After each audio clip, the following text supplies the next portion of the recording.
Leo Binetti, How are you? welcome to the show. Thanks for Thanks for having coming me. in, man. Oh, my pleasure, man. The My Mad pleasure. Beach Mafia is in the house. Yes, that's been going on.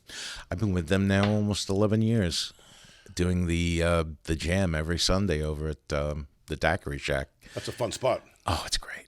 It's a blast. And it's funny. I really have to thank Twinkle and Tony because she was the one that introduced me to everybody. And actually, the bass player at the time was Johnny Lee Middleton from Trans-Siberian Orchestra. And he was doing that. And he was moving to, I believe it was North Carolina. And he asked me, he goes, "Can you do me a favor?" He goes, Can you cover me for a couple of months?" And I was like, "Yeah, why? What's going on?" And he's like, "Oh, I'm going on tour." I had not knowing that he was the bass player for Trans-Siberian Orchestra. Have you seen that performance? It's incredible. Unbelievable. I go to it every year. Unbelievable. I love it. But it's funny because like he said that and I was like, "You're going on tour? Wait, who are you going on tour with?" And he's like, "Oh, Trans-Siberian Orchestra." And I was like, "Oh my God." Well, you know, the oh. great thing about living down here, man, is there's so many freaking great musicians, right? And Fantastic. They come out of the woodwork. But let's back up for a second. So you're an excellent bass player. Thank you. You're one of the best bass players in the area. I appreciate that. You and I have several things in common. A, we're both from New York. Yes. You had mentioned you're from Long Island. Yeah, grew up in Long Beach, Long Island. Great. Yeah, I'm from Westchester County, so New Rochelle. Yes. So we're both Italian. Yep. And, you know, I always like the fact that I'm Italian because I worship Italian food, man. Oh, God. You know, from my grandmother to my mother to my sisters, like. My mother was unbelievable. She would whip something up that was like. I know. You know, and it was like, how did she do that? You know, she was my friends amazing. would come over the house as a kid. They didn't understand, you know, like how the Italians are. Like they always cook really fast, like really gourmet stuff. Or she'll have like a casserole in the fridge, just got to heat it up. Or there'll be a pot of meatballs on the stove. And they would come over to my house and they couldn't believe it. Like we had all this food in the house. Well, you know what it was? They were always used to cooking, not for like 2 or 3 people. They were used to cooking for the whole family, especially Plus, like on a Sunday. It's also a love. Yeah. And it's a passion. So my mother would make food, not necessarily to feed people because she just liked doing it. Made her feel good to cook. So whether there was, but you know, we always ended up eating it, obviously, right? I mean, I was always a fat kid. Well, that's what she enjoyed. She enjoyed making food and making people happy through eating, which was, you know, as you can tell. Yeah, I mean, I got addicted to carbohydrates at a very young age. Yeah, and me even too. now, I just turned 60, and I still love bread, pizza, pasta. When every doctor tells me, don't be eating that shit anymore, right? It's not good for your blood sugar. It's true. But I just love it. So we're Italian. We're from New York. We're both bass players. Yes. And we're going to talk about your gear. Okay. We both love Blue Magic strings. Yes. We'll talk about that as well. Fantastic. Best string I ever put on. Yeah, me too. I mean, you're a lot more experienced and accomplished than I am. So you've probably used a lot of different brands in your career. I have. I've only went from Elixir basically to Blue Magic. What were you using? I was hooked on Ernie Ball for at least 30 years. I was using what was it? The Slinkies. Yeah. And I was using them for a while. I used, like I said, for 30 years I was using them. And then I tried a set of the Blue Magics and I was like, oh my God, this is great. Well, you know, let's talk about Ernie Ball. I have the Ernie Ball Music Man. You know, I love it. It's the Stingray, you know. Great bases. And mine's called Jackpot because it's black with gold. It's got all gold hardware. Oh, nice. And it's got this like speckle within the black paint. That's cool. And people will come up to me at shows and say, "Wow, man, like, you know, the guys that are on the inside like us, they're like, wow, man, we dig that. Dig that bass. That's a really cool looking bass." See, my problem with basses is, with the exception of my Spectres, every bass that I have has been modified in some form or another, which I do myself. And I did that mainly because I would get a bass and I'd be like, okay, how can I take this and improve on it? And I would try every different thing, different pickups, different preamps, the whole deal. And I would hit on something that I felt comfortable with. But like I said, I mean, the only basses I didn't even touch were my Spectres. People love the Spectres, huh? Amazing. I should get one. Amazing. So how many basses do you own right now? At the moment, 8. Okay. And what do you bring to gigs? Like what do you keep on stage? Well, mostly I will use I'll either use, well, to be honest with you, the basses that I use most are my Spectres, which are the Coda series, which is like it's like a hot rodded jazz bass. It's amazing. And but the other ones I do use, I've made 3 of my own, which was a lot of fun. I mean, I enjoyed. Like made them from scratch, or you just modified? No. I made them from scratch. Really? Yeah. Wow. Yeah. That's no Especially small feat, the man. last one. It was fun. It was just a lot. It was really. I wasn't out to prove anything. I just needed to prove something to myself. That I said, let me see if I could build a bass that. You know, John I enjoyed. Entwistle, when he was a very young man, built his own bass. Oh yeah, Entwistle's one of my. Yeah, we're going to talk about this. Save that because we're going to talk about our favorite bass players. Okay. Great. Because I love the fact that you're a bass player and I'm interviewing you today because I don't think it's mostly all drummers and guitar players that are come through here, you know. Nobody likes to be a bass player. But you know what? You cannot survive a band without a good bass player. Without a doubt. And here's the thing. A lot of bass players became bass players out of necessity. For an example, when I was really younger, I was the lead singer in a band. And the bass player, we were in high school, and the bass player's mother made him quit because his grades were failing. So my nickname's K-Rock, even at a young age. So my bandmates turned to me and said, K-Rock, you got to learn to play the bass. I'm like, I don't want to play the bass. So like I started thumping one string at a time. You know how it goes, right? So that's how I got into it. How did you fall into it? I got into it, believe it or not. I started out playing drums. Actually, I started out playing trumpet when I was 7, and I hated it. I hated every minute of playing it because that was my father's idea of like, well, if you're going to be a musician, this is what. And was it like a school thing, like you played in the school band with the trumpet? Oh God, yeah. And I hated that too.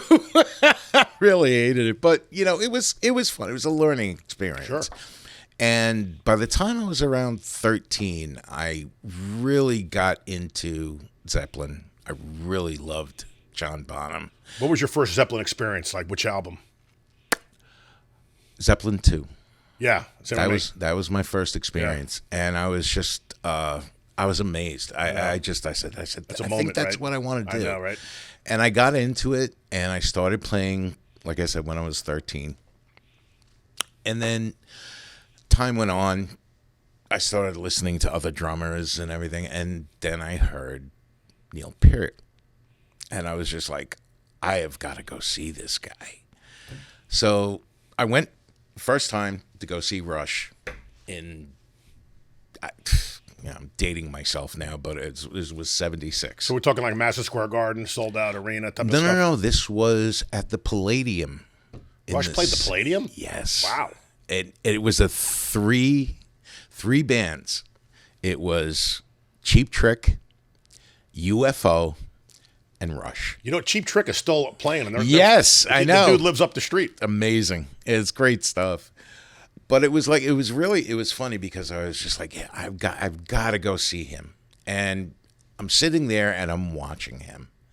And I'm like, there is no way I am ever going to come near this guy. But what was really cool was I'm watching Geddy Lee, and I'm watching the communication between him and Neil Peart. And at that moment, I kind of felt, I was like, you know what? I might want to switch to bass. And it just felt like a natural transition. So I went from, at 16 years old, I went from playing drums to playing bass. Which was a wonderful foundation for any bass player to have a drum experience because it's perfect for your timing. Oh, absolutely. Right? Absolutely. That's my problem now because I'm very critical. Because A1 being an ex-drummer, right? I get so critical. You must drive your drummers crazy then. Oh my God. Because I've played with a lot of drummers, and some of them are fantastic, like the one I got now, Jared Johnson. But there were other guys in the past that they were playing. I'm like, dude, you're playing it wrong because I know the timing of the song, man.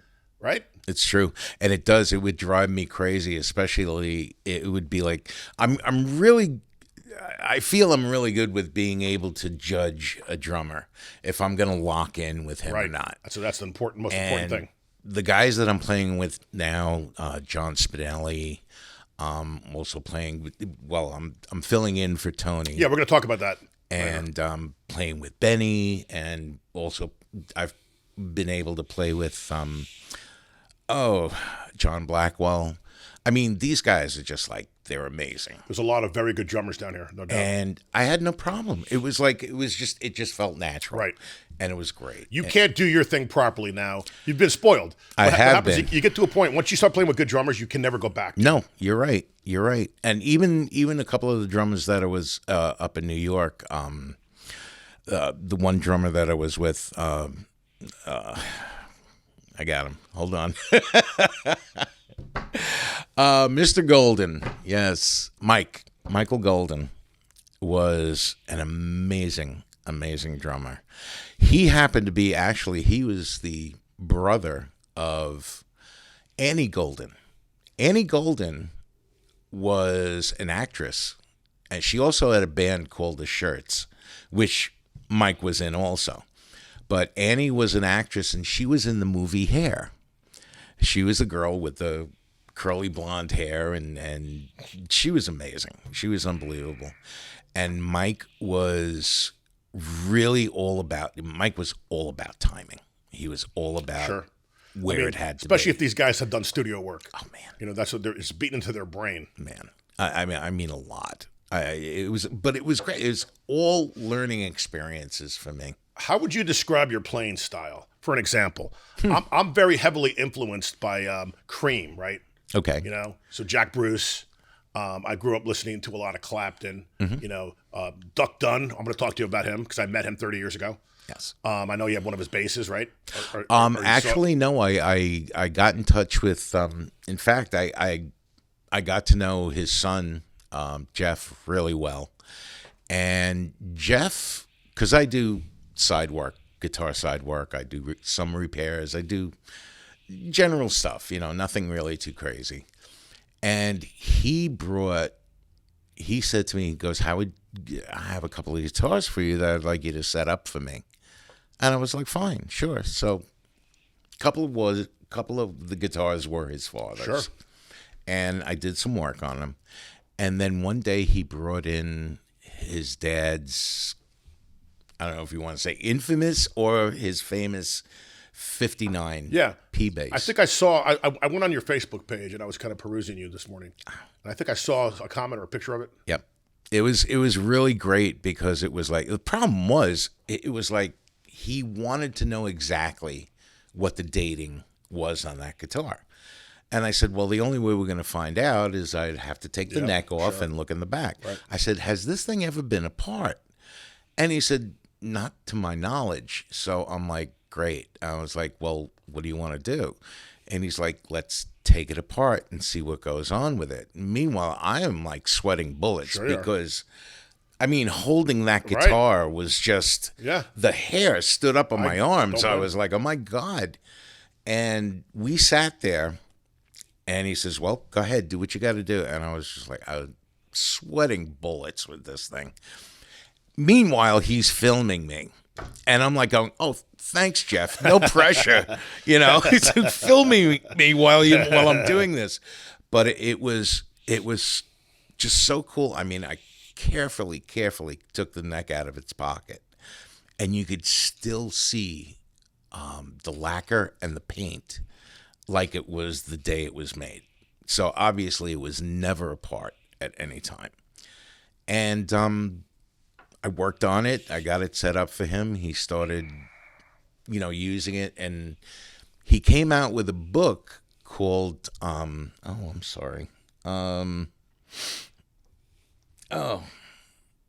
Soul Fingers. And in Soul Fingers, in that book, was everything that Duck had recorded. All the music. There was some history behind that. And it was pretty amazing. I mean, I was looking through it. It was beautiful. And I digress. The one part with the fact was after we took the neck off, he used to call his bass a 58. Not a 58. It's a 59. It was built in April of 1959. So that being said, Jeff goes to me, he goes, you know what? He goes, you've just rewritten history. And I was like, what are you talking about? He goes, do you know how many people I have to contact to tell them that it is not a 58, it's a 59? Yeah, because people probably want to buy that thing, right? Oh, he's had offers. He will not give that Eric Clapton one time did a Crossroads auction for the Crossroads rehab center he has. Yep. And were you there? Were you at that one? There was a big one in New York. I have friends that went. to have been there. And there were some really, really stellar pieces that went for millions of dollars. It was pretty amazing because he's had so many offers for that guitar, and he will not part with it, which I can't blame. Where's that guitar now? With Jeff. Jeff has it. And do you think that, like, if you own that guitar, would you just keep it in the case locked up, or would you actually put it in a glass, like sealed, and like have it on display? Oh, I would probably seal it in plastic because it's just. But to play it, I mean, it's really such an amazing instrument. Well, back then, Fender was the number one Yes. brand for bass players, right? Yes. I mean, it was the number one choice. And that's before Fender went to CBS and it changed. Remember there's a whole world, this whole story about Fender, how it went all over the place, right? And this was before the jazz basses came out. I mean, they were making P basses back in the early 50s. And it was just amazing. So I have a P bass. I went out and bought one. But I actually like my J bass better. There's more, I've noticed with J basses, there's more variety in it. You can do a lot of different things. Utility bass. I mean, you want to get that Jocko tone, you can get that. You want to get a little deeper tone, you can get it. You can get more of a P tone out of it. Once you blend the pickups, they're great. You know. Do you prefer passive basses, active basses? Does the song dictate what you're going to play? What you're going to pick up? To be honest with you, I only have one bass that is passive, and that is my first professional bass, which I still have. It's P bass, all original. As the only thing that I had done to it, as a matter of fact, Lenny had just did a fret job on it. Yeah, Lenny works on my stuff too. He's amazing. Oh, he's the best. I've learned so much from him. Yeah, man. Yeah, really have learned so much, and that's the only one that I have is passive. But the thing with it is the feel. It growls. It's got this growl to it. And I mean, the bass is like 50 years old. But is it still the Starbart? Like the pickups are the same, or did you switch the pickouts out? No, everything is stock. I did not do anything to it other than the frets. It's magical, yeah. Yeah, it was amazing. And again, the sentimental thing about it is that it was something that it was my first bass. It was my first professional bass. Something that I was going out and professionally. Yeah, no, I still kept my first bass. Yeah, I mean, it's like your baby, right? You know. Problem was, there's a story behind that guitar. I had the bass for maybe about 3-4 years. Then my friend, his name was Buzzy. He wanted to learn how to play bass, and I said, "I tell you what, I'm looking to get a new bass. I'll sell you this one." So he was like, okay. And I sold it to him, and he used it for years. And then it switched hands to another friend of ours who her daughter wanted to learn how to play bass. So she ended up with it. And then that guitar sat in a case under the bed for almost 20 years. And my friend Buzzy had gotten back in touch. We were all friends that grew up together. And he went back and asked her, "Do you still have that P bass that I gave you for the girls to use?" And she's like, "Yeah." She goes, "It's just sitting in the case." So he got it back. And this was maybe about 6 or 7 years ago. Then he moved down here, I would say about 5 years ago. And then he called me up. And I was like, "Oh, man, that's great. You're down here. We can hang out," because I missed it. We were friends for over 50 years. I love it when my New York buddies either come down here to visit or move down here. It's great. And the whole thing was, he goes, "I got to bring you something," he says. And I was like, "All right." And he comes into the house and has this case. And I'm like, "What is it?" Was it the same case? It was the same case. It was. I opened it. It had been so long that I didn't recognize the case. Gotcha. And then I opened it and I looked at it and I go, where did you get this from? He goes, I got it back from Tina, our friend. And he goes, I think it was time for you two to get reunited again. Cool. And I was like in tears. Yeah, I was man. like, this was the guitar. This was what got me through everything that I was starting with. And unfortunately, Buzzy passed away earlier this year. And his girlfriend called me and said, Buzzy left you something. I was like, okay, I'm like, I wasn't expecting anything, I was just so glad that I got to see him before he was gone. And I went over to the house and she goes, Buzzy wanted you to have this. She said he didn't want anybody else to get this but you. And she opened it. She opened the closet door, and in there was a pristine Fender Aerodyne. Absolutely gorgeous. And I mean, it was like, she was like, yeah, he wanted you to have this. And I was like, don't you kind of need it so you could sell it? That way you have the money that you could take care of things. And she was like, no. She goes, he wanted you to have this. Cool. I'm giving it to you. And I use that on occasion. Nice. And that in itself has a different kind of tone. Although he did some work to it. He put active pickups into it, and how he did it, I don't know. But it was amazing. And yeah, it's funny because like all my guitars have a backstory to them. Well, that's great. I want to talk more about like your influences growing up. Oh, sure. What you were listening to, because that might talk about then like your current style. So like if I said to you, explain your style. I mean, like, are you basically a blues guy at heart? Are you more of a jazz guy at heart? It's really. I mean, your early influences, like I mentioned Jack Bruce, right? Mm-hmm. I forgot to mention also like John Entwistle, maybe, even Bill Wyman. So I came out learning the basic stuff, right? Out of the box. My very first influence was John Paul Jones. Yeah, Loved fantastic. Him. He was amazing. He was a studio guy. He was highly acclaimed before he even joined. He was Zeppelin's secret weapon. No doubt. He really was. And he was as amazing. The career went on, and I guess Jimmy Page was having some health issues. Mm-hmm. He stood up and did more production, engineering. He did more of that stuff. Because he ended up getting into that. I think he engineered or he produced, I forgot what band it was. Oh, God. Anyway, it eludes me. Bad Company, maybe? No. He produced, I don't know why I can't think of the name. I'm sorry. But he did a lot of production work with quite a few bands. Well, great bass player, wonderful bass lines, right? Solid, rock Very solid. Very unique. You know what my favorite song off of Zeppelin 2 is, and I play it all the time, and I learned it note for note, was Ramble On. Yes. Love that song. My favorite thing is what he does in Lemon Song? Yes.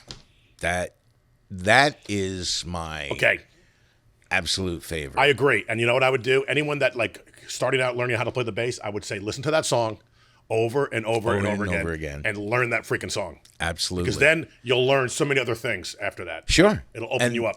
And the funny thing was I went from that, and like I said, I started getting into Rush. But Rush was a different kind of sound because, for an example, totally, early Rush is a lot different than later Rush. Yes. Early Rush was a serious hardcore three-piece, man. Mm-hmm. And those guys played fast and furious. Yep. And because he had the Rickenbacker and the way he played it, he was like his own guy, like his own entity. Like there was nobody else, maybe Chris Squire, but there was nobody like Geddy Lee at that time. Right. And that's the funny thing because Geddy always said that his influence of his sound was Chris Squire. But see, Squire was great, and a lot of people don't even know about that guy. Squire's But Yes was more of a prog. Yes. They were kind of like a trippy, spacey. They weren't really rock and roll. Like, would you say Yes was a rock and roll band? I don't think so. No, to me, Yes is kind of all along the lines of really more of like an orchestrated, Like Floydish. Yeah, everything was orchestrated. Everything Genesis. was Genesis. Those guys. I mean, Rutherford is an incredible bass Oh, player. they all are. All those guys. Phil Collins was in his prime. Was great. Wow, all my influences. Definitely, definitely John Entwistle. Definitely Jack Bruce. Jocko. Duck Dunn. Oh my God, Dave LaRue. Here's a great question. A lot of people don't give him credit, but he's.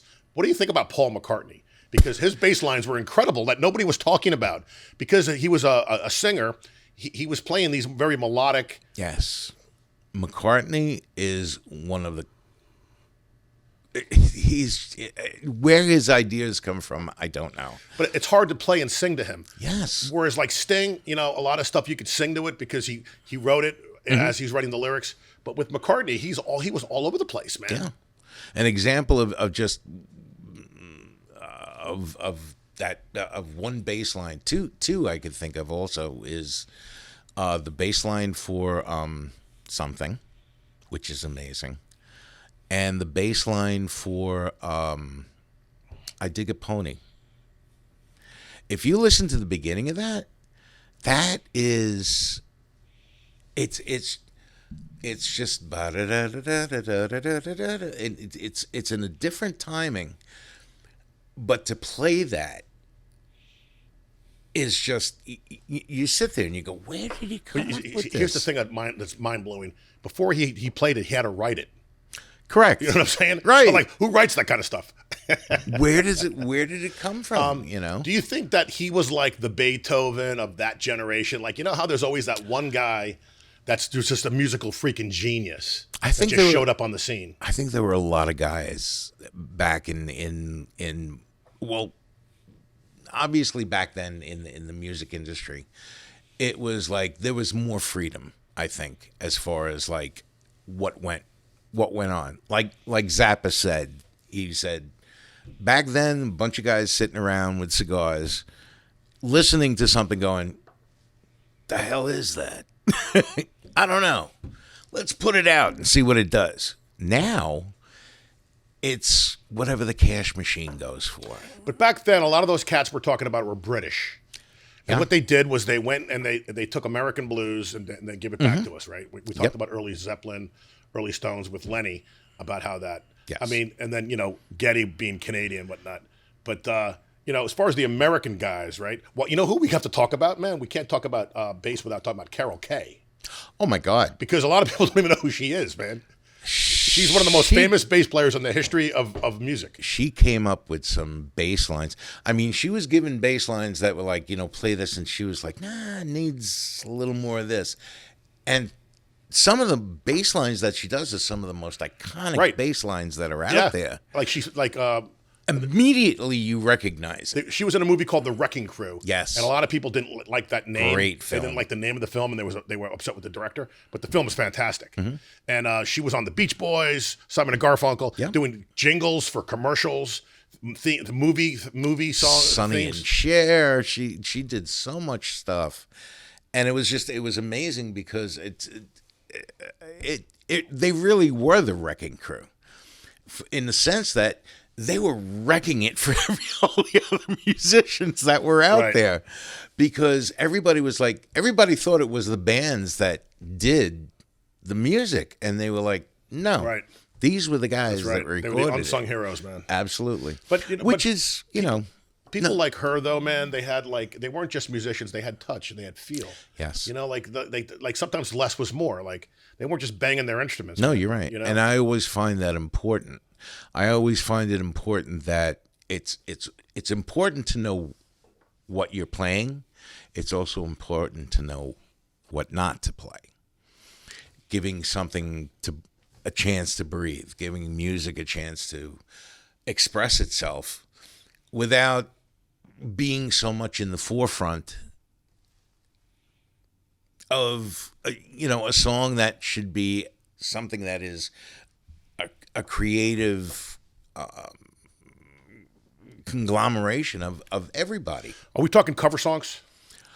I mean, are you mostly a cover band, a cover musician, or do you originals and do you write? Oh, I've lost track of how many how many recordings I've done of original material. Are you playing that down here though? When you're playing at all these places, are you No, mostly unfortunately.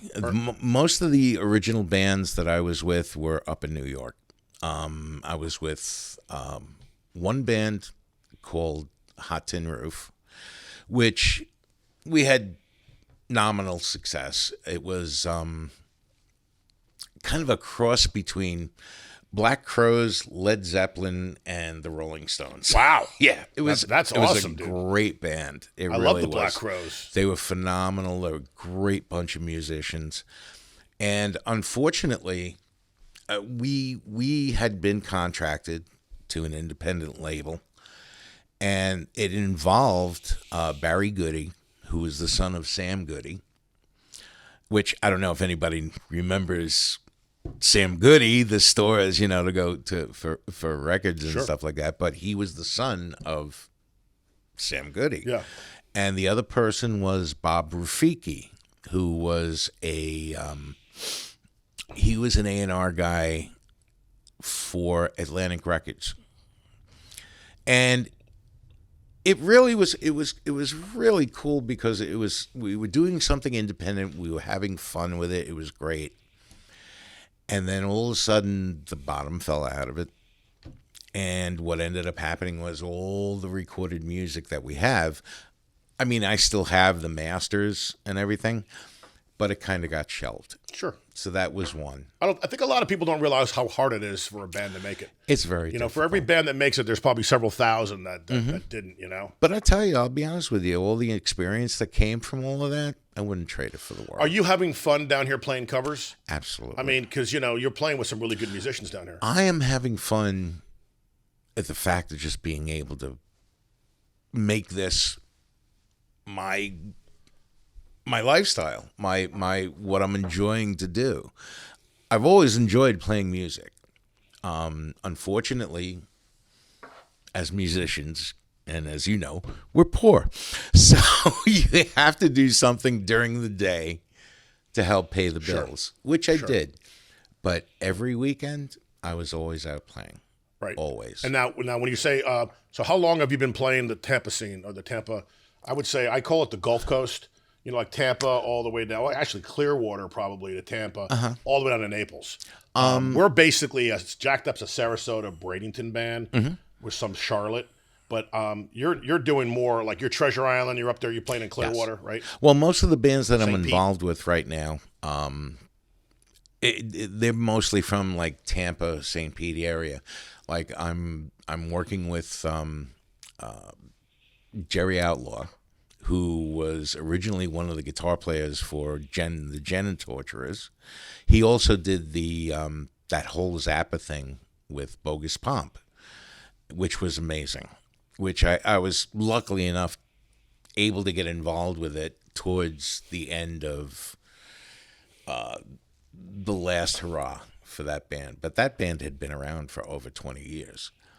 And it was great because we did all Zappa material. And to me, that was like the ultimate of being able to play this stuff. Now, Frank Zappa is a guy that a lot of young people don't know who the hell he was. I mean, like, there's people listening to the show right now that are saying, who the hell's Frank Zappa?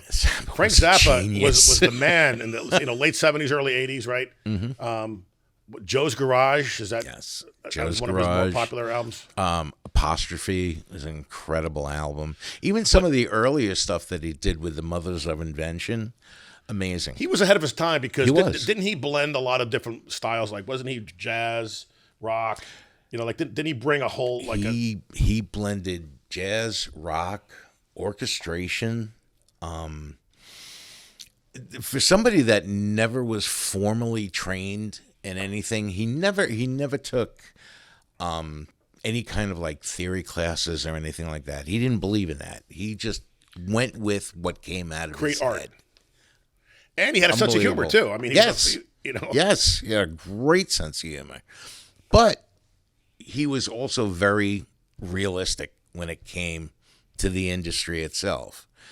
And it was great, listening to the things that he had to say and how he felt about it. But he wasn't on the radio, so a lot of kids didn't go to Frank Zappa concerts. No, the it ones was like that did go see Frank Zappa, though, they were on the inside. Like, they knew this guy was a genius. It was like a cult club thing. or a cult. It was a cult thing. I mean, it was the same kind of thing with like either like the Grateful Dead or with Jocko. Is very popular now, very famous, right? But when he was alive, maybe a lot of people, because maybe there wasn't the internet at the time, right? They didn't realize how awesome he was. Well, I got turned on to Jocko when I first heard Weather Report. Yeah, and that was it. Oh God, unbelievable! That stuff was incredible music, man. In fact, I'm going to listen to that on the way home. It's great stuff. Yeah, and Wind and Weathering. Wind and Weathering. Yeah, and that's a great album. That's an incredible album. Even like saying, I mean, I have so many influences and I listen to so many different types of music. I mean, I'll listen, 1 minute I'll listen to rock, next minute I'll listen to jazz, next minute I'll listen to, progressive. And then another minute I'll listen to, oh God, I'll even listen to Beethoven, because there are some things in there that he does that are reflected in some of the other music, which is amazing, and it's, you try to make a correlation between old and new, past and future, or past and present, I should say. You must be a wonderful guy to call to fill in. Like, you're one of those guys where you could probably play a lot of different styles. How many cover songs do you think is in your brain that like back of your hand? 300-400, yeah, somewhere right. In that area. So you can with me a day's notice, you can show up on stage and jam. Well, this is the fun thing about doing the thing on Sundays, because it's great because people come in, and it's kind of like stump the band, and it's funny because somebody will come in and say, "Do you know Summer Wind by?" Sinatra. By Sinatra. One of the greatest songs that he ever sang. And I'm like, yeah, okay. And they're like, what? So that's the funny thing is this. So now would you know the chords, or would you have to look them up real quick? No, it's off the top of my head. And the only reason I know that is because I was in a wedding band for 3 years. Yeah, that would make sense. And the funny thing about the wedding band, which was really intense, was we didn't have iPads. I know. We had a book. Right. And you sat there, and when the band leader decided to go from one song to another and called it 4 or 5 measures before you had to go to that song, you're there playing with one hand and turning the page. You're earning your money back then, dude. Oh, my God. That was a whole different experience. So if you're trained in that realm, then you must be a freaking genius, because now you do have access. You do have access to the internet if you need it, right? I wouldn't say genius, but think about it. You can look something up. Like there are times when somebody will come up and make a request, and usually we have a set program that we do. Right. But if we're in the mood, we're like, all right, so like we have to maybe stop, and for 60 seconds I have to look it up and see what the hell it is. Right. So, I mean, my reading ability used to be used to be really good, but I lost a lot of it along the way. But I mean, I could still pull up tablature and just, go off of that, and follow it. As long as I know what the root is, I can, I can pretty much play off of it. But it's a blessing and a curse at the same time. So tell us about where this Sunday event is, and how it it's an open mic night. It's Sunday? An open mic night, and it's every Sunday. Every Sunday, so wonderful musicians like yourself are there, just having fun. And are you playing requests for people more or less, or are you just? No. Well, basically, what we do, what the wonderful thing about it is, it's obviously it's Twinkle, John Spinelli, Jimmy DeLisi, who's an amazing guitar player, and myself, and it's fun because we get to play 3 or 4 songs, just the band. And then after we do that, we start bringing people up. And it's great because every people that come there, and we didn't have that when we were kids. You know what I mean? I mean, it was just, we didn't have a place you could go to had a full PA system. You had a full band to work off, instruments. It's like going into a rehearsal studio and being able to, or actually, and having musicians that you could say, okay, I want to do this. Can you guys do that? So is it mostly guitar players that show up to this? Because they don't have a drummer friend or a bass player friend, so they want to jam. No, actually, I would say it's more drummers than Really? anything else. So there'll just be one kit there, and everybody will come up and take their turns on it. Yes, it's John's kit. Who, by the way, John also makes Spinelli drums. No shit. Yeah, that's his company. Damn. And he makes some beautiful kits. He actually made a kit for a young girl who came here from London, and they usually come here every year to visit, spend a few weeks in Treasure Island. And she's a drummer, and I think she's like 16, 17. Amazing. Unbelievably amazing. And her father wanted her to have a Spinelli drum kit. So he got together with John, and they designed a kit for her. Cool. Unbelievable. She just received it, I would say, maybe about 2 or 3 weeks ago, and she just lost it. She was like, she's posted a couple of times on Facebook and on Instagram, and she's loving it. I got to meet Spinelli. Oh, John is... Maybe I should get him on the show. I would. John's great. John's great people. In fact, I may come up Sunday just to see you, Kat. You should. Definitely. Yeah, absolutely. Sounds like fun. Yes, it is. It's a lot of fun, and believe me, I'll hand you my bass and you play. Plus, I also want to know more about your gear. So, okay, let's talk about your amps. Let's talk about your pedals. Okay. Well, let's see. I was a tube gearhead for years. I loved tube amps. I had a double stack Ampeg. So a lot of people have to know this. There was a point in time where everybody had like an Ampeg, like just like every guitar player had a Marshall or a Marshall stack. Every bass player used to lug around this massive, very heavy. Yes, cabinet. That was standard. That was the standard that was Tubes. out there. Tubes, and the refrigerator. And it had such a warm, inviting tone, right? It did. It was beautiful, but at the same time, it was also it was punchy. You could really punch through with with that setup. The problem was, as you get older, you really can't drag stuff around anymore. I mean, for me to drag 2 SVTs would be insane. Yeah, that's heavy. Can't do that. But as time went on, I started getting into hybrids. But going back, so with those 2 SVTs, were you using Ampeg heads as well? Yes. So cabinets and the heads. Yes, I loved them. They were absolutely like. I mean, by the same token, also I was able to get them around without hurting myself too badly. But it just had such a tone, and after a while, you begin to discover that they're not really cost effective. There's so much hard to repair. Yeah. Maintenance on them is a nightmare. I would have to change tubes on them at least once a year, and just a set of tubes was like $300-$400. Yeah, those days are over. It was crazy. I downsized. I use a TC Electronics head. Nice, 500 watts. It's this big, dude. They're amazing. It's amazing what they have now. And then I went down to Mark Bass, where I could pick up my cabinet, with one hand, because there's I don't know the technology, how they can make it so light but yet sound so good. It's all physics. They all do things with physics, and as far as even the way they design a cabinet is just, it's amazing. I mean, because you're pushing air, Yeah, But exactly. so what are some of the newer products you like? Well, like I said, I went from that.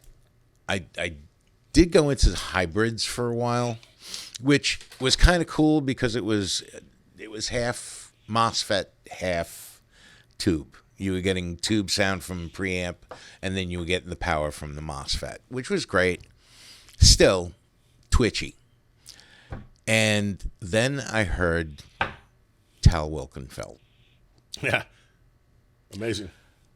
And the sound... I saw her at the Van Wezel. She's a couple of years ago playing with an Allman Brothers all-star lineup. Yes. She's just Tribute to the Allman Brothers. totally blew my mind because I love Jeff Beck. Yeah, yeah. And when she played Because We Ended as Lovers live, and she had behind her an EBS, two EBS heads, and four 410 cabinets, all from EBS. And I just could not get over her tone. Great tone. Great tone. Unbelievable tone. So I said to myself, I said, you know what? Let me try an EBS head just for the heck of it. I haven't looked back since. Dude, see, a lot of people that are listening to this show that aren't necessarily musicians, we're chasing tone. Like all I love Constantly. is tone. I constantly, sometimes I get angry when I hear other people's tones that are much better than mine. I'm like, fuck. I'm like, I got to have that tone. You know what I'm saying? Exactly. And that's how I was for many, many years. I was constantly chasing that dragon. I was like, there's got to be another way that I can get better tone. And that's why not only did I experiment with different heads and different cabinets, I also experimented with doing all the modifications that I would do to certain guitars. Right. And just to see what formula would work. And finally, I think after so long, I think I finally found it. I'm really happy with the tone that I get now. So what is it right now you're using? So I'm using an EBS head, a Reedmar. Okay. 750. 750 watts. What's your cabinet going in? Well, for the smaller places, I'm using an old SWR Goliath, but it's a 4-ohm 410 cabinet. Right. That way I'm getting the full amount. As opposed to 8 ohms. Correct. That way I'm getting the full amount of wattage out of the head. I'm getting the full tone out of the head. And so far, all the sound guys seem to love it. But when I do something that needs a little more oomph, I've got 2 Ampeg 410 cabinets. And I just park the EBS on top of that, and it's just everything monstrous. is two. Why would you not just have one cabinet? Why would you always have 2 cabinets? I mean, are you stacking them, or are you putting them side by side, or what are you doing with the cabinet? I do both. Sometimes I put the 2 cabinets side by side. Sometimes I'll stack the cabinets. I notice mostly that when I stack them, I'm able to. I can feel that rush of air because you're always looking for that. I think as a bass player, I like it both ways, dude. I like to have it up high so I can hear it, but then I like them low when I feel it. Yes. You want to feel it in your feet. You also want to feel it back here. That's just me. That's just how I feel. But about it. It comes down to the room. So when we do these seafood festivals where we're outdoors, so we're coming through a massive PA system. Right. So I just need enough to hear myself. So sometimes I'll use what they give me on stage, which is just usually a basic cabinet. Right. Or I'll just say, just put me through my monitor and let me hear what I can hear Exactly. myself. Well, as we know, with everything else, sound systems and everything have come so far with getting a higher fidelity of sound without having the use of, stacks and stacks of amps. Because if you look at even Clapton, last time I saw Clapton, he was playing through a Fender Twin in the garden. Yeah. It's all how it's mic'd. Like Joe Bonamassa, I see him every year when he comes to either Ruth Eckert or Van Wezel. And, he'll have state-of-the-art premium stuff up on stage. Right. But I guess we go back to earlier, less is more, and I guess maybe you don't necessarily have to have those 1984 Van Halen stacks across the stage. Well, Whereas, an example of that is the EBS that I use. The EBS is completely MOSFET, no tubes. It's all circuitry, and it has an emulator on it for drive, just to get a little growl out of it, get that tube growl. And it amazes me because it just, oh my God, I was like, it sounds like I'm playing through tubes. It's amazing. And they have come so far in technology, even like you said yourself, the weight of these things, 8 pounds for a head. It's unheard of, but everybody needs something mobile. Everybody needs something to get around with that's not too heavy, but at the same time is going to give you the tone you're looking for. And they have come quite a long way with all that stuff.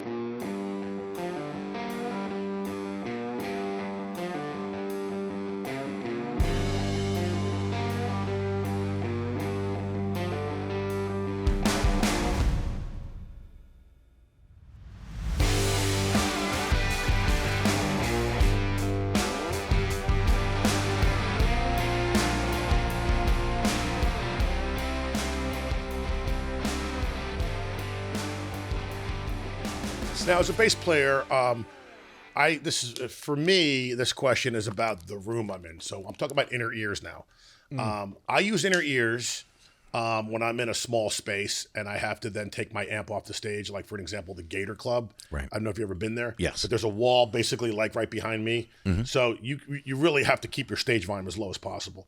We also do other venues where we have our own sound system and our own sound man, where he likes to keep a low stage volume because he wants everything out of the front, and he gets pissed at me when I'm too loud because then he's going to take me out of the front. Right. You know, and we're always having this battle because I have to hear myself because now I'm playing next to a very loud drummer. Right. The whole thing is I always had an issue with in-ears, and it's only because I had a really bad experience with it, and I hated them for the longest time until I did a gig with Twinkle. And the sound guy said, "Bring your in-ears." And I was like, "Oh, no." Was it an indoor venue? No, it was an outdoor venue. Interesting. You know, small, but it was outdoors. And I was like, but I knew who the sound guy was. His name is Alex. And I've worked with him before. Russian guy? Yes. Yeah, I know him. Yes. And I worked with him when I was filling in a couple of times with Luna. Yes. Luna and the Warriors. I know Luna. She was on the show. Yes. And her bass player is a really nice guy. You know Yes. that? Yes. Alex. Yeah. Yep. And it was great because it was nice working with them. And when I originally was doing, fill-in stuff with them, he was the only sound guy that everybody else was using in-ears. And I had my amp, and I would have my amp behind me, and he put a monitor in front of me. And I was the only one on stage that had any gear in front of him. But the sound was amazing. So I was like, okay, you know what? I'm going to try this. I'm going to give it another try. And it's Alex, and I trust Alex. So Alex was like, why don't you bring your bass head? That way we're running through the bass head. That way you get your tone. Right. So I said to myself, you know what? The only way I'm really going to know if Alex knows what he's doing is if I don't bring my bass head. Just bring my in-ears. And that's all I did. I brought my in-ears. Do you use any pedals on the floor? Anything? Yes. Is it a preamp in there, or is it just... No. The only thing I use as far as pedals are concerned, no compressor. Really? Well, because I use EMG pickups. Oh, okay. So EMGs are pre-compressed right. as they are. But I use a reverb unit. I also use chorus, a bass wah. Interesting. And a octaver. Okay. And that's all I use. Yeah. And my tuner. And that's it. I used to have a huge array of pedals. Yeah, we all did, right? And then I just got rid. I was like, I don't use this anymore. I don't use this anymore. I don't need this, right. And I that's pretty much what I've stuck with for the past, I would say 5 or 6 years. So getting back to Alex now, so you're sending him a signal. Yes. It's not coming through your head. Correct. So the signal's going out to him. So now he... Through my pedal board. So you can still shape it to some degree, right?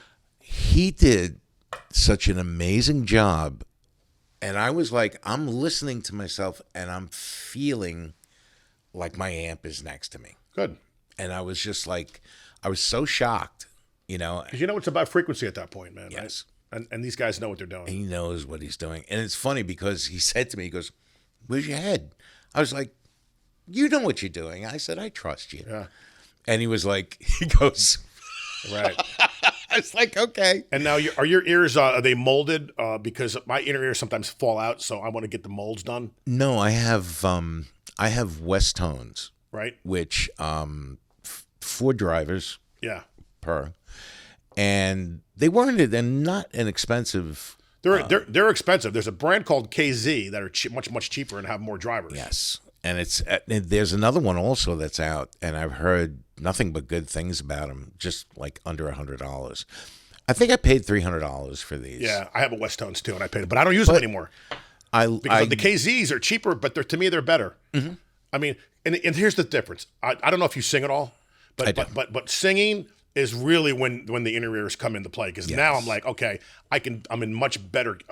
I can harmonize better. I understand where my key is, my pitch is going.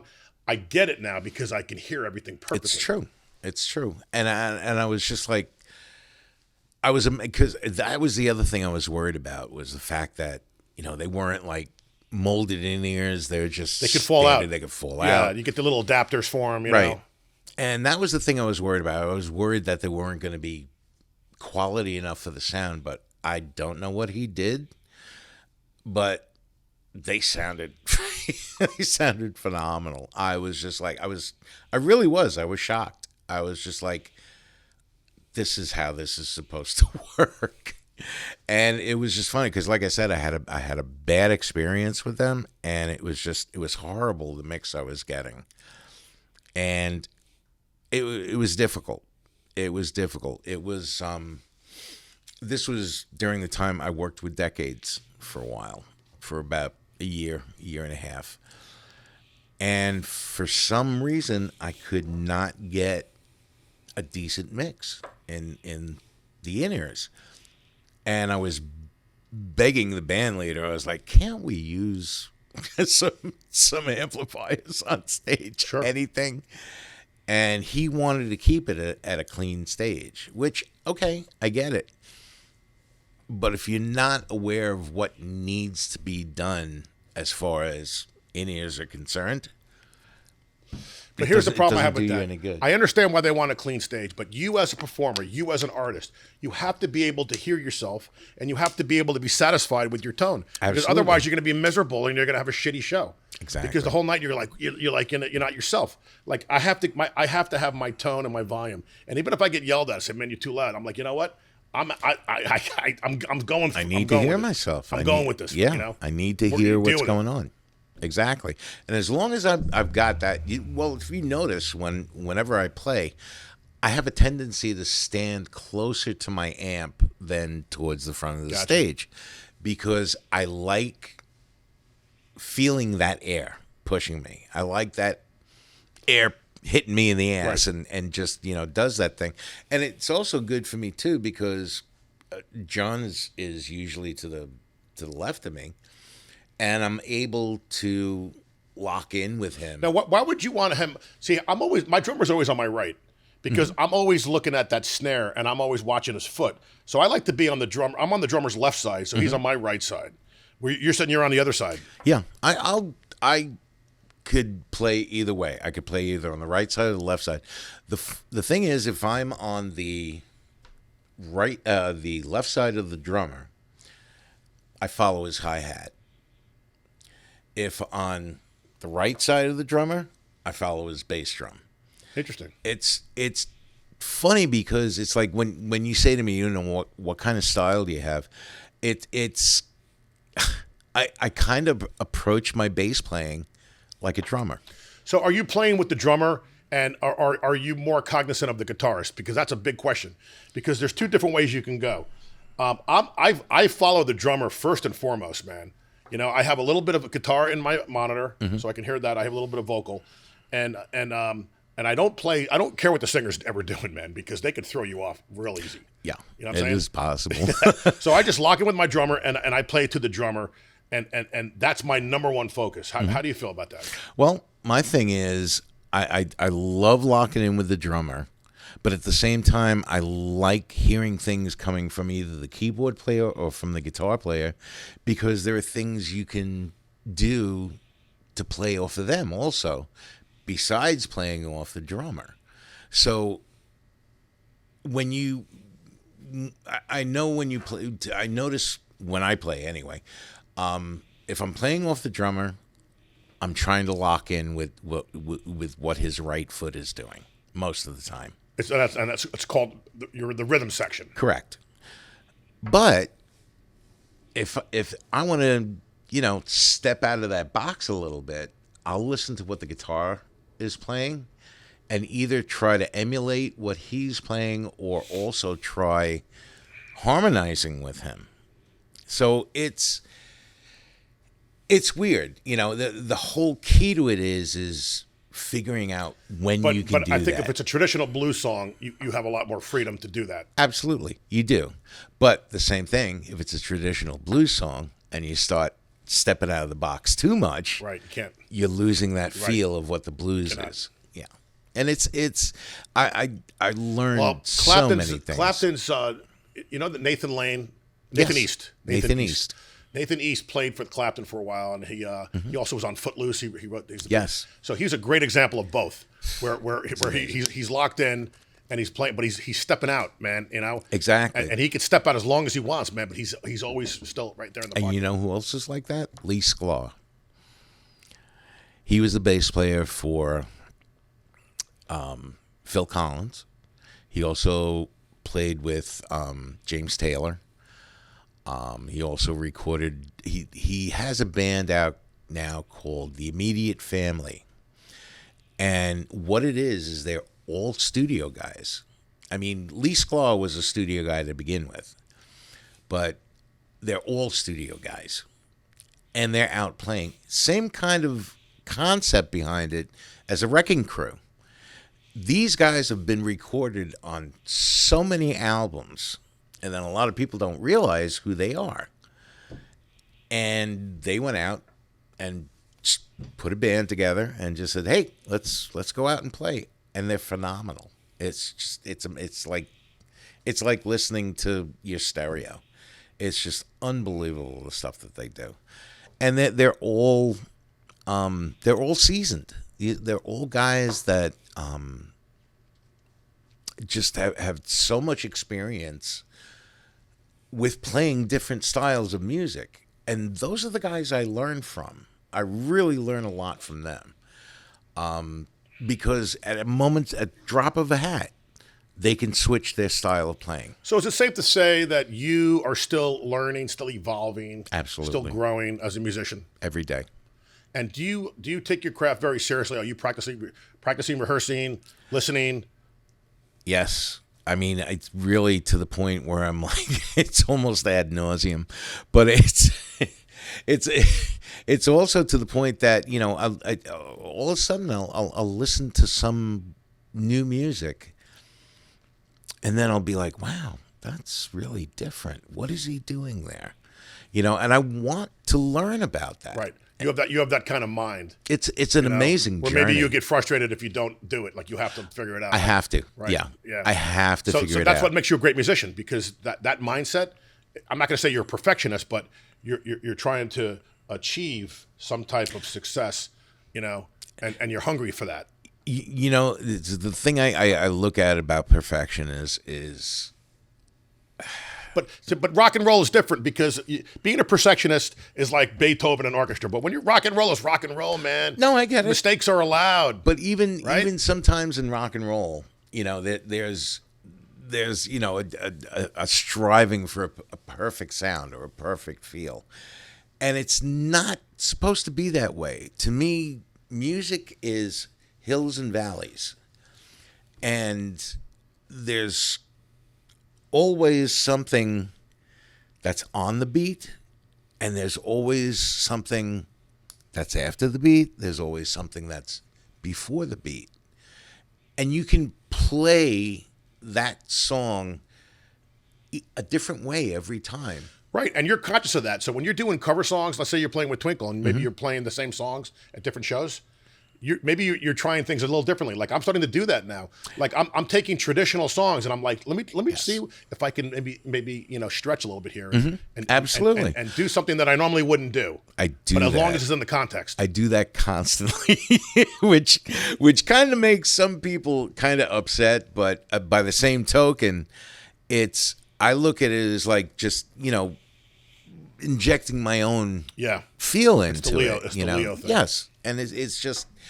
To me, if the song is recognizable if people recognize it for what it is and how it sounds, because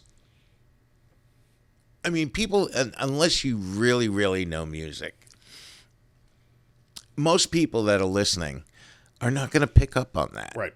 They are going to hear that song Right. that they enjoy. Right. But that's why I kind of This is why I like working with Jerry, because we do traditional songs, but we do them with our style to it. That's cool. And that's what I enjoy doing. That's cool. I mean, like I said, I'm involved with him. The difference now that I'm also involved with Bad Boy Elroy is their different choice of music.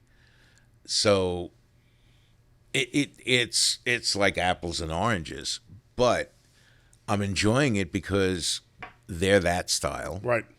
And Jerry's the other and you're style. good enough to be able to adapt to those different styles. I have fun with it. Let me ask you this question about Twinkle. So, like, I know Twinkle's catalog very well. I know I know her book. She's amazing because I've been listening to her for years. So she's got some fabulous originals.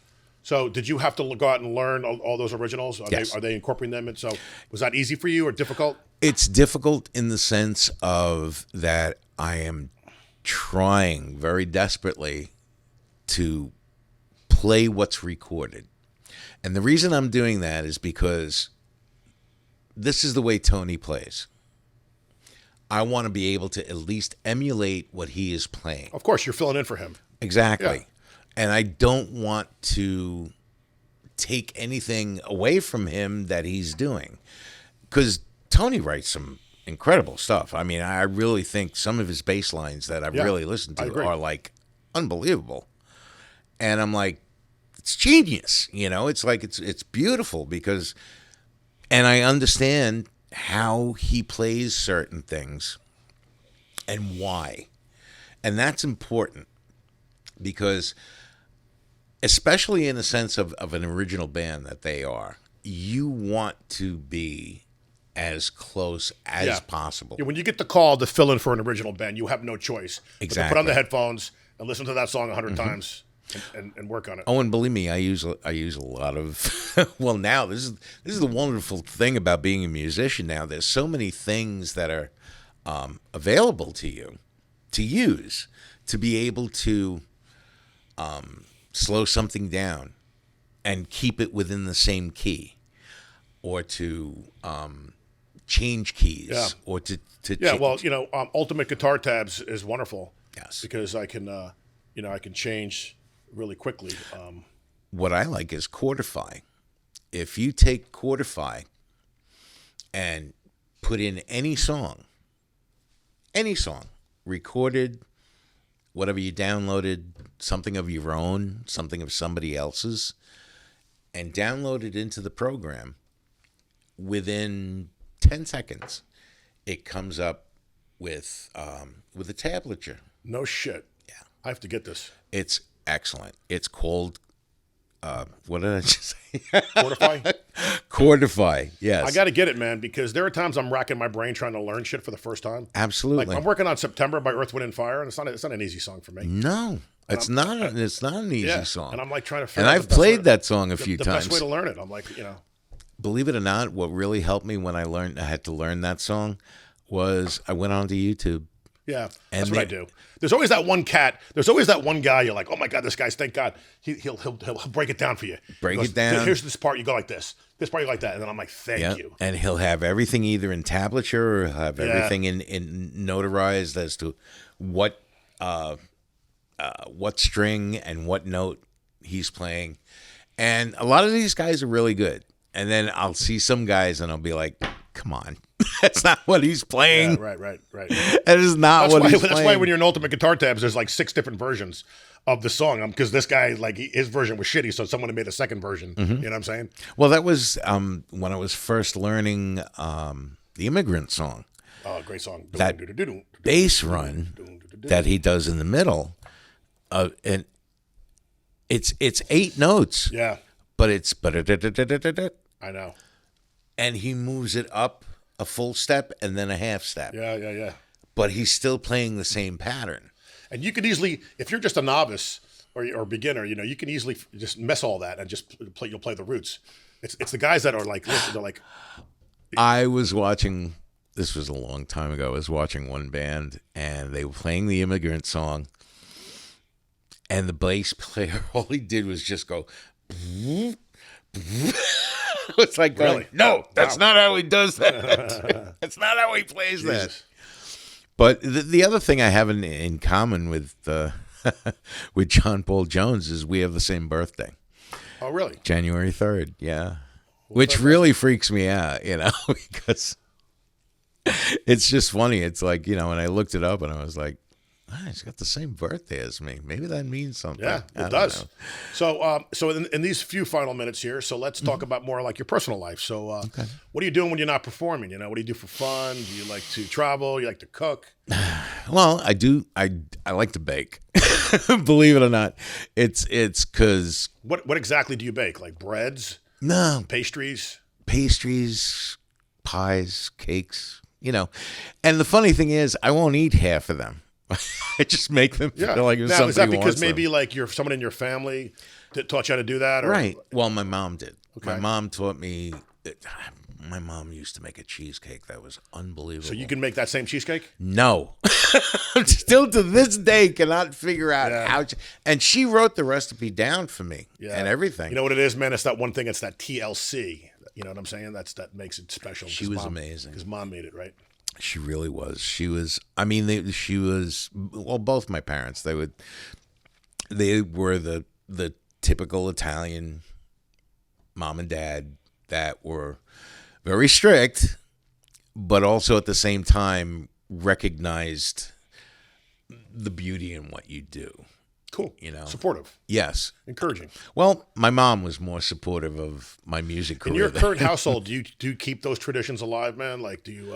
We try. It's really funny how that's all changed. It's actually sad because I remember every Sunday driving to Hoboken and going to my uncle's house, and my uncle would start cooking at 4:00 in the morning. People that are not Italian don't understand. No. Well, the Jewish people, they understand it. They get that. Yes. But that Sunday was a special day, man. It was. Because it wasn't just about the food, which was it was about the preparation, it was about the community, it was about the conversations. And it was about family. Checking in with what have you been up to, man? Like those Exactly.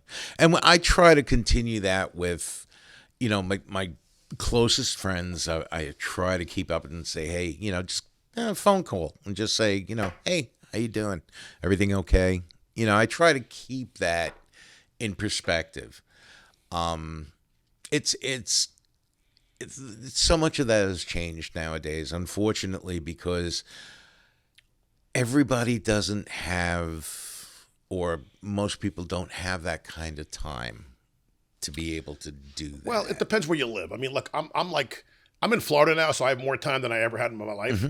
And I'm very close with my high school buddies to this day. In fact, I go up there once a year and we have these reunions. So I'm constantly texting. We have group texts, man, chats with, hey, how you doing? What's going on? Yeah. So I agree with you, man. Like, I reach out all the time, and it's very important for me to stay in touch with the people I love. Yes, absolutely. Because, let's face it, as we're getting older, it's become a different world. It's instead of, my cousin used to say, he goes, we used to go to weddings, now we go to funerals. Yeah. And it's true. Yeah. No, things have changed, man. Remember when we were younger, somebody rang your doorbell, you were excited that you had company, and your mother always kept like an Entenmann's or some kind of cake ready for company. That's truth. She could make coffee. Yes. Now it's like somebody rings your door, you're like, why is somebody ringing my door? Exactly. You're like looking through the curtain. Trying to hustle me, Who man. is this? It's true. And unfortunately it's sad, but I try to cherish my friendships. I try to cherish my family. I try to cherish my, I have a sister who's older than I am. And we were never really, we were two different generations. We're almost 7 years apart. And her generation was a little different than mine was. And growing up, I mean, as I started getting into my teenage years and everything, we were never as close as we are now. I've discovered a new, well, it hasn't been recent, but I've discovered a new appreciation for her and what she's done. Yeah, I think that's just maturity. I think it's evolving as a human being. It is. Like I love and respect my brother more than ever I did. When we were younger, we were very competitive, and there was always that, But now it's like my two sisters, same thing. It's like it just you grow old together, man. Right. And I really actually have to owe my love for music from her. Because when she was older than you, she had the record collection. You snuck into her room, listened to her records. She forbids you to go in there, but you went in there anyway. Oh no, she never. Well, the whole thing was my father was very regimented. He was a very regimented guy. He was very strict. And, he was that generation who was like, oh, this rock and roll. Oh, he's one of those guys. Oh, yeah. That's funny. He was definitely one of those. Yeah. So basically, any of those albums that my sister had, she basically had to hide them. Really? Oh, God. Yeah. We had to hide them. There was racism in America, right? I mean, more so in the South, I guess, than in the Northeast. But nonetheless, there was in New York, there was racism. And I remember growing up, there was black music, right? And the white people weren't supposed to listen to the black music, right? And that was a real thing. If it wasn't for that, but it was a real thing, though. Yeah. But then music, and it did bring the musicians at least came together, right? Yes. And there's whole stories about that. That's the one thing I do love about the music community. It doesn't matter. It doesn't matter if you're, you're half white or half black. Right. It doesn't matter. Right. You're doing something Right. that you love, that you enjoy. And you enjoy it also because you're sharing it with other people. It brings people together, man. does. Music is the most important thing in life. It does. Man. I mean, It's very healing. There's oxygen, right? There's water. There's like food, and then there's music. Yeah, You know what I'm saying? It's like- exactly. It's true. And I really wouldn't know if I didn't have music. I really don't think my life would be half as enjoyable as it is now. And I have no regrets whatsoever. I mean, I've been playing close to 50 years, and I hope I could play for another 50 more. Fantastic. Well, Well, on that note, we're going to end the show. I want to let our listeners know how they can come see you. So we know about Sundays. yes, every Sunday at the Daiquiri Shack in Madeira Beach. Okay. From 8 to midnight. So people can come, have a drink, get some dinner, Yes. listen to the music. And if they're a musician, was it probably a sign-up sheet? Is a sign-up and they can sheet. get up and jam. Come and play. Twinkle's always there. Twinkle's always there, And then, unless she has a gig. Right. And then you're filling in now. Tony has a little side injury, so you're filling in for Tony with Correct. Twinkle. I know they have a lot of shows. They have a lot of work. Yes. So you're like basically the number one filling guy, right? Pretty much. I mean, it's kind of split between me and Jimmy DeLisi. So it's good in the sense that it's like they're not trying to Overwhelm me, right? Which is great because I do have other commitments that I have to stick to, and it's like, I mean, if I have a gig with Jerry or with the guys from Bad Boy Elroy, I can't. You have to say they're your first choice. Yeah, they are who All I right, got to so let's take talk care about of. those bands. Are they currently gigging a lot? Like, is there a website or something? Yes. Reverb Nation, or how do you find out about those bands? If you want to find out about Bad Boy Elroy, we're on Facebook. Just look up Bad Boy Elroy. If you want to find out about Jerry Outlaw, it's called the Jerry Outlaw Group. And it's mostly, we don't basically have a website per se, but we do everything pretty much through Facebook. Yeah, I mean that's today's Which world. is, yeah. But is it safe to say that you're gigging pretty much every weekend? I mean, there's always something going on in your world musically. More or less. If I'm not gigging with the bands, I'm filling in for somebody. As a matter Right. of fact, I just filled in for Phil Stokes last week, playing with Ellie Lee, she's an amazing guitar player. She's unbelievable. And I do that every now and again with Do her. you ever get a chance to go out and see bands? Like, do you have Yes. time to go check the bands out? So I'd love you to come see Jacked Up one time. Oh, definitely. I would Yeah. love to come and see that. That'd be man. great. definitely. Because you live in for sure. Bradenton, right? Yes. Okay. Yes. So like, but I'm saying, if you have that chance, do you do that? Do you try to go out and see bands? I try. If I have a chance, I try to get myself out as much as I can. Sometimes, things happen at home that, don't allow. Well, speaking of that, I'm going to mention this. I wasn't going to mention it, but I am now because I'm a dog lover. I have a dog. Yeah. And I'm sorry that your dog passed Thank away. you. Thank So, you. do you want to Yeah, talk a he little bit was. about that? He was a very special boy. He How many really years was. were you together? He was only 7. Okay. But unfortunately, I knew something. Well, my wife and I both knew something was wrong, and he wasn't himself. And it was last Sunday, and my wife Nina was like, "We've got to take him in. We've got to take him in." Now, was it like he wasn't eating? He wasn't like getting off the floor? Like what were the classic signs that other people might know this in their dog? Like maybe we can use this as an example. Yeah, of what to look out for. He was lethargic. Didn't want his food. Drank water. Which is rare. When a dog doesn't want his food, you know something's up, right? Right, exactly. That's always a sign. Another sign is, when you take them outside, they're usually very, well, he was always very happy to be outside. Right, he would go out first. Correct.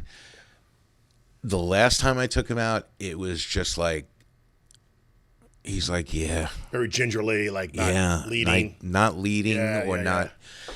And unfortunately, it was something that he had a mass on his spleen, and what ended up happening was the mass ruptured, and he bled into his stomach. So was that a rare thing, or is that like, does that breed have that, or is it just a rare freaky thing? No, it's actually most large breeds are prone to that. Really? Yeah, from what I understand from reading up on it and doing that, but.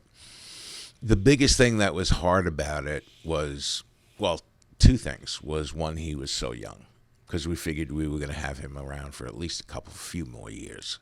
The other 2 that we had, they were both 11, 12, and we knew it was getting close. That breed. Yeah. The shepherd. We knew. Yeah, he's a king They get shepherd. arthritis. They get like joint issues. Right. And you can tell it's getting close. But with Luca, it was the tough part about it, like I said, that he was young. But at the same time, my wife had shattered her heel. And this was back in March. And she had surgery and everything for it. She ended up with 13 screws and a plate in her heel. Yeah, it was bad. But this whole time, while she was healing, he was right there. He was whenever she would get up to walk in the walker, he was right behind her. Whenever she was on the bed because she was in pain, he was up on the bed. He was doing his job. He was. I mean, that's what that breed does, man. He was doing his job. Yeah. And it was I didn't mind. I got even closer with him over the last 3 months or so, because I had to be the guy to take him out, do his thing. We always share the responsibility for him, but since she couldn't, right, it was up to me. Yeah. And we really bonded, and it was tough. It really was. It still is. Yeah, I understand. It's still tough. I'm very close to my dog. Because it's like, it's your baby. Yeah. I mean, considering since we don't have children, they were our children. Now you've had other dogs in the past. So is it safe to say that when you're ready, you'll probably go out and get another dog? I don't know. Reason being is, I think at this moment, or at this moment in time, we're still grieving about it. Yeah, of course. And this is going to take a long minute to get over. Right. But who knows? My wife who is so used to having dogs around, was like, that's it. I don't want another dog after this. You can't take, it's too much of an emotional. That might change. It might change. I think it does change, because I think as we as we move on, we know that the joy that a dog brings. And Yes. then I don't know if it was a rescue or not, but my sister has rescued shepherds, man, from the brink of death and nursed them back to health, and then they live these Absolutely. long lives. So she did like a lot of good work like that. They were good dogs. They were actually a breed called King Shepherds, which was a breed of American and European Shepherd, Alaskan Malamute, Wow. Great Pyrenees, and a little bit of Chow. Interesting. And they were bred specifically for for law enforcement, and that their demeanor was better than shepherds because they're very aloof, but at the same time Alert. Yeah, when they need to do their Yeah. job, they do. But you know what their kryptonite is, man? Thunder. He loved He loved it. thunder. Because my You sister's know what? dogs they'd go ape shit when the thunder came. He would sit outside on a lanai in a thunderstorm and just lay there and just kidding. listen to it. Wow. He loved it. Interesting. When I used to ride, and had my motorcycle, all three of them, I would start the bike up, and it was a Harley. It was loud, and they would just lie there and be like, all right, "See you later." Didn't bother. It didn't bother. Wow. You know what did bother him? What? Fireworks. Go figure, huh? I could not figure that out. Yeah. But not to the point that he was like shaking or scared. If a firework went off or anything, immediately he ran out to the lanai and started barking at it. Yeah, you get pissed off. Probably. Oh yeah, it upset him Yeah. more than 'Cause anything maybe else. it's the pitch that their ears don't like that Probably. particular pitch. I don't know, but anything else, nothing bothered them. Nothing bothered any of them. It was amazing. But yeah, I don't know. Like I said, maybe somewhere down the road, who knows? It's all teetering on her. I would love to, personally, but it's to me right now. It's funny because people will tell me, like, maybe you should go out and get a rescue dog, and Well, you need time, like you said I'm earlier. like, yeah, You need some I'm time like, to I'm worry about not ready for it. that. My ex-girlfriend waited a whole year before she went out and got a new dog because she needed that time. Yeah, I mean when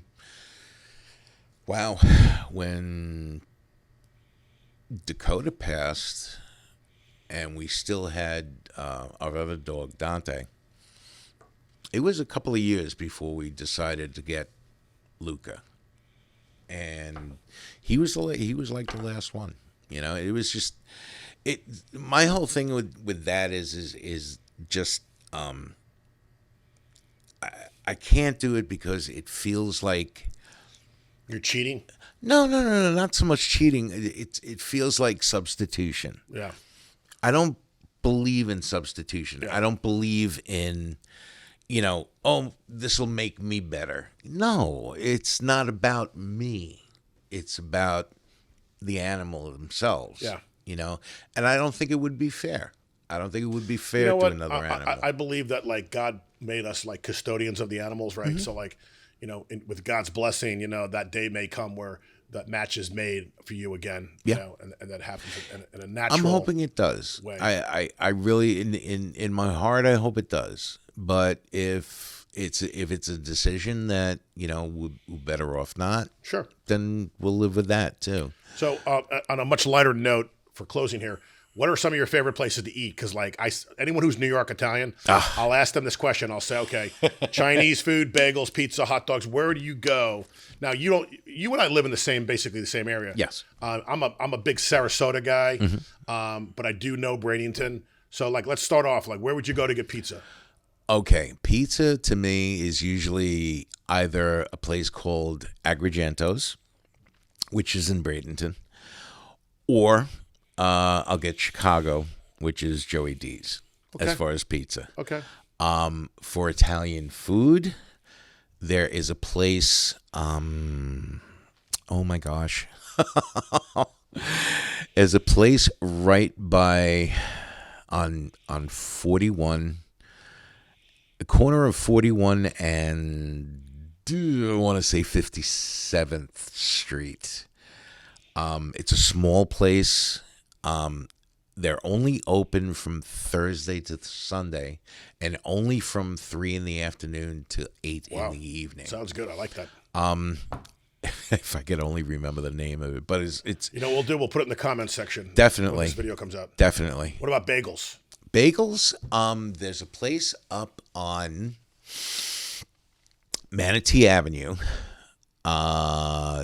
just actually kind of right next to Agrigento's. I think it's called Joey's Bagels, I want to say. I believe.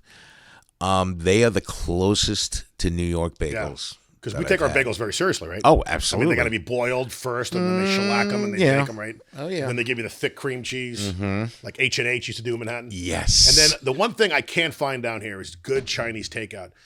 It's hard. I'm still having trouble finding it because myself. I know the water makes the Manhattan water is a huge thing. Makes a difference. I just think like they don't know how to make fried rice here properly. They don't know how to make like hot and sour soup, bro. Like even the egg rolls are kind of wanting a little bit, you know. You think somebody would come down here and straighten it out? But the one place because I love sushi also is there's a place on First Street called Izumi. Okay. Amazing. Izumi. Yeah. Very good. Right on First Street in Bradenton, which is really it's. Oh God, it's so good. Fantastic. And they have a like a 2-for-1 thing, so it's hey, you can save money at the same time. Absolutely. I mean, as expensive as sushi is, but every once in a while we'll treat ourselves, you know, and it's worth it. All right, Leo. Well, listen, man. Thanks for coming in. Thank you for having me, man. Met you, right? And Glad I will to meet definitely you, too. see you soon. I will come Sunday. Yes. And I'm definitely going to see Twinkle because I always see those guys anyway. Yes. And I'm big fans of them, so I will see you playing with them. Yes. Yes, definitely. If not me, you'll see Jimmy DeLisi. Yeah. So it'd be either one of us. You'll be doing stuff. Either one, a quality bass player. Jimmy is actually one of the best guitar players I've ever worked with, and he actually is doing a fantastic job playing bass. I'm going to get him on the show. Yeah. I'm also going to call you this week because Okay. I'm thinking about upgrading my amplification, and I want to pick your brain. Come visit. Yeah. Come to the house. Yeah, I should do that. You could hear it for yourself. I can test it. I can do a test drive. You get to see all my other wives that are sitting there. Do you keep them? You keep them out, or do you keep them in the cases? Like no, I keep them all out. Do you really? Oh yeah, I keep them all out. Well, it's the house is pretty much controlled environmentally, yeah. which is good. But you have a safe place for them that like I have my own little music room. That I just so you just love looking at them, man. You just get off, just watch it. I'll go into the room and I'll be like, I haven't played you in a while. That's awesome, and I love doing that. Yeah. Because it's funny. It's the reason of having so many guitars. I think is the beauty of rediscovering them later on, and also the mood you're in. Yeah, because there'll be a time I'll be like, one guitar is my favorite guitar at the moment. And then all of a sudden I'll be like, if you can get buried with one guitar, which one would it be? Probably the last one I just built. It's different.